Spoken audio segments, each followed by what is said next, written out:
Greetings and welcome to the graphics class. Question number 2, isometric projections. Draw isometric view of a hexagonal prism of 60 mm height and 30 mm long lying on HP with the axis perpendicular to VP. Select the origin of the isometric axis suitable to get the front view on the left isometric plane. In the question it is given to draw the isometric view. In the previous problem it was isometric projection. When it is isometric projection we start with isometric scale. When it is isometric view you are using the actual dimensions of the solid. That means there is no need of isometric scale. So straight away we are going to draw the simple position of the solid, then we are moving to the isometric isometric view.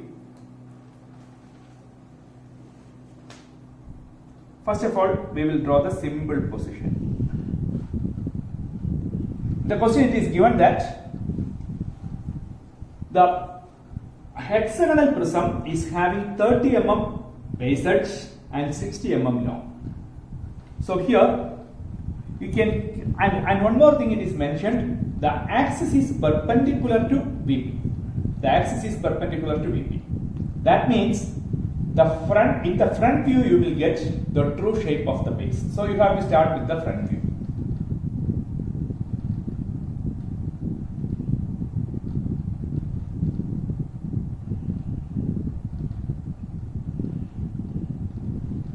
You know how to draw the hexagon.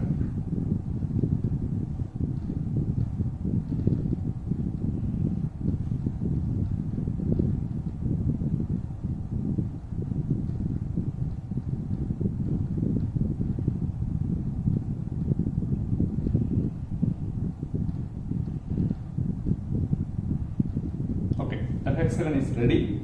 So this is A1 dash, B dash, B1 dash, C dash, C1 dash, D dash, D1 dash, E dash, E1 dash, F dash, F1 dash. Now you can project these. Okay, you have to get the center also.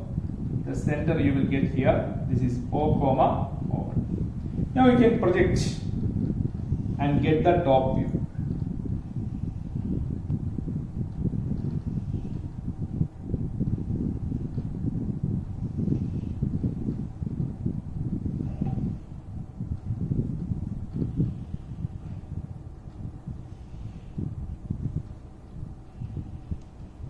The height is given as 60.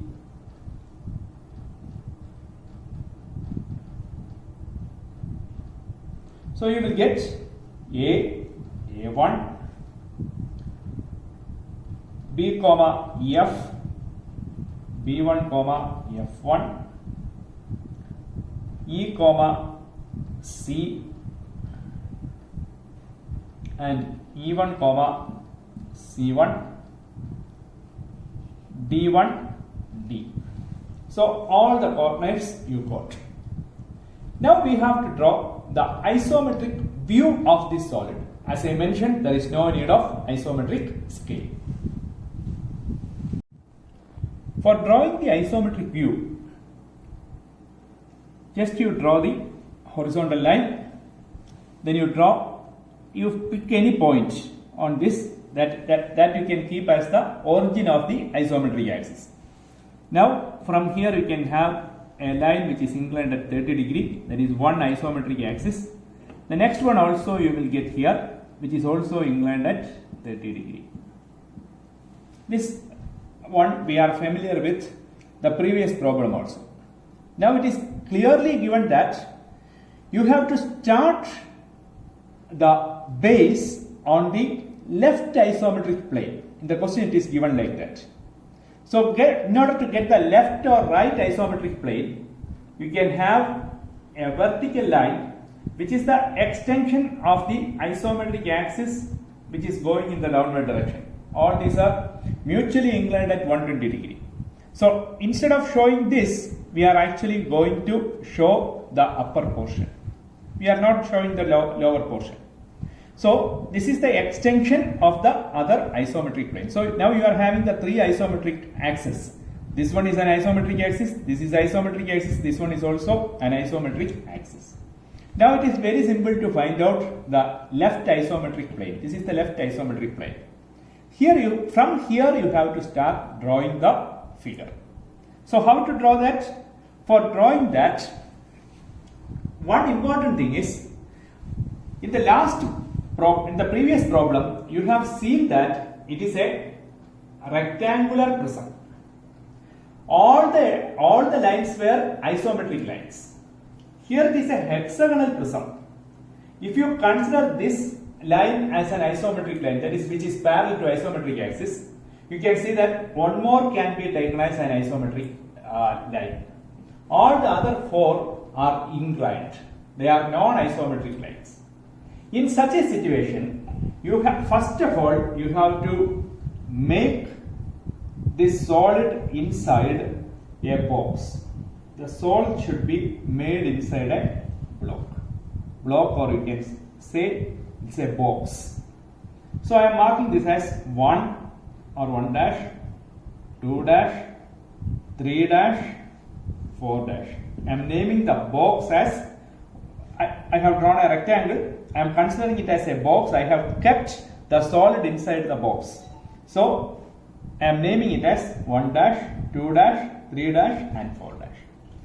I have to draw the box initially, then I have to draw the solid, because the box is having all the edges which are isometric. So I am marking this as 4.4. From point 4, what is 4 to 1 distance? You can measure from here. That distance you can mark here. So this will be 4 to 1. Now we have to draw 1 to 2. 1 to 2 is actually parallel to this isometric axis. So you have to draw it vertically. So 1 to 2 will be like this.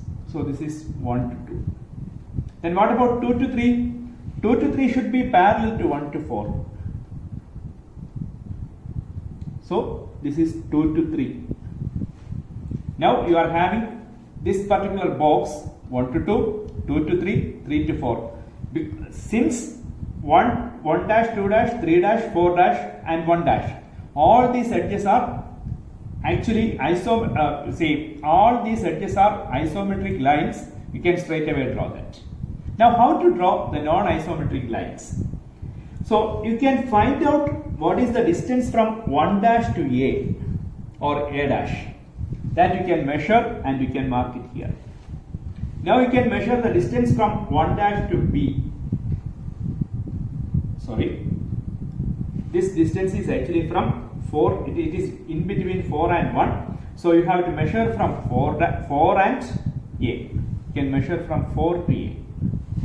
So this corresponds to A1.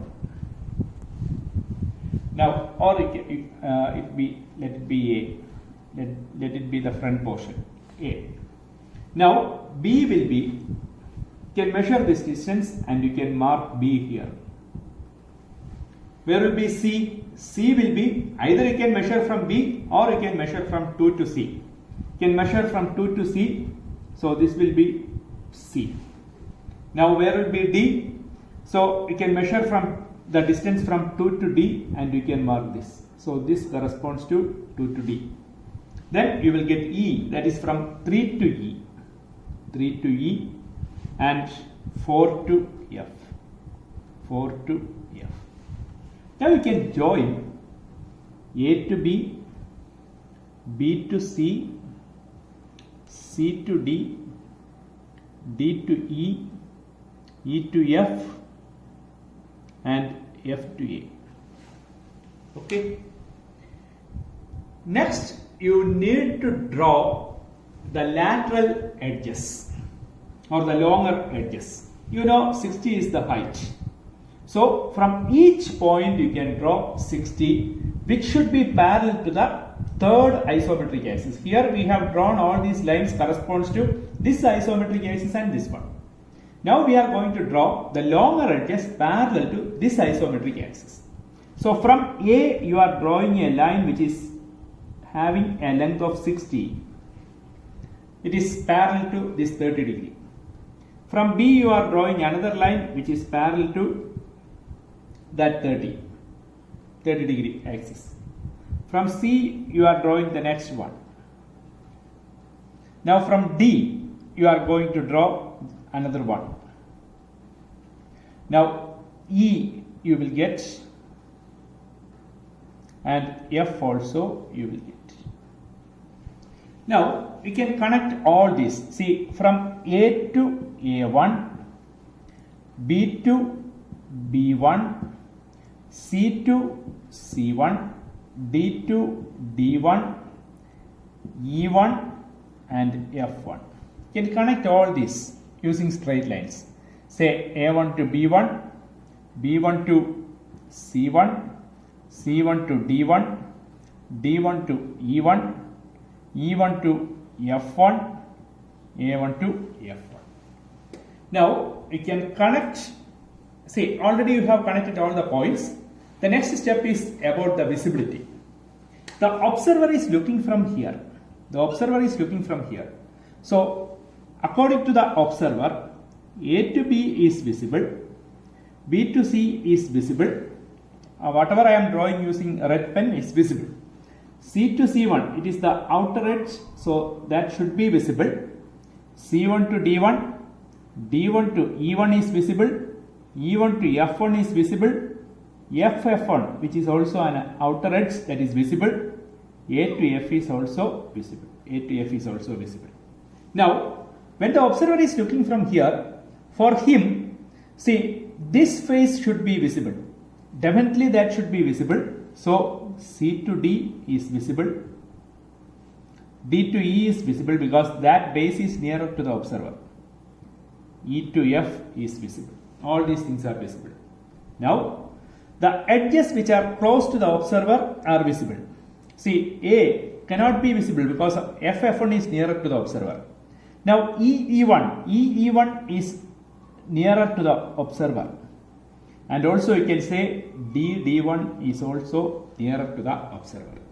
All other edges, that is B1 and A1 are invisible to the observer. A1 and B1 are invisible to the observer. So you have to keep as such the outer edges as well as the visible edges you can draw using dark lines. Other lines you can keep as light lines or dashed lines, whichever you prefer. So I am going to conclude. First we have started with there is no isometric scale because this is an isometric view. So we started with the simple position, the front view and the top view. Based on the front view and top view, we have drawn a box because for a hexagon there will be only one line which is an isometric line.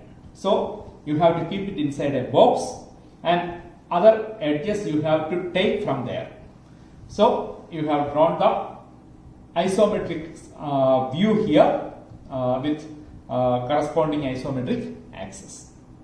I think you can practice this. It is clear to you.